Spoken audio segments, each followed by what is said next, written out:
This hunt starts off at Antelope Camp, where we're having a little friendly bow shooting competition before we head out for the day. This morning we were shooting anywhere from 20 to 120 yards.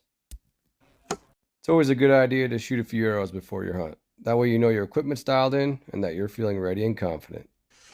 Good morning, everybody. It's antelope season in Nebraska. Our first morning out here. We just found our first group. They're bedded not too far from here, so we're gonna try and make a move. If we have to take a bomb, we will. But stay tuned, this should be fun. Right now we have high hopes. Who knows what's gonna happen a little later. Not even 10 minutes into the first hunt for the day, we find our first group. Cross the fence and start stalking in on them. Since it was dead calm out, the does could hear us coming through the grass and spook. The buck who was bedded is confused. He stops to look back, broadside, for one last look.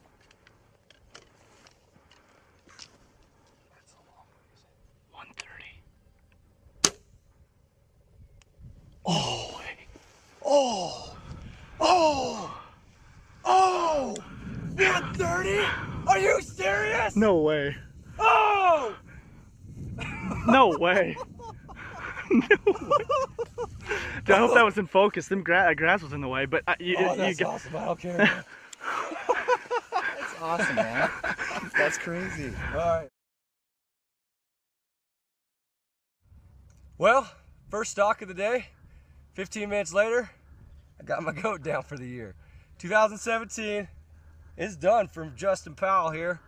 But it was awesome. I mean, we snuck up. The does kind of busted us. I think they heard us. It's just dead calm out.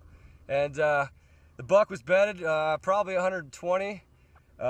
Just as so happened, we got a range on it, let her go. 130 yards, and it dropped.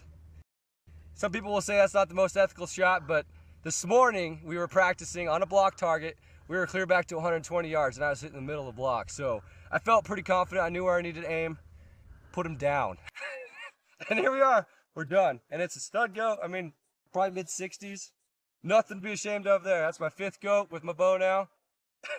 And I'm just tickled.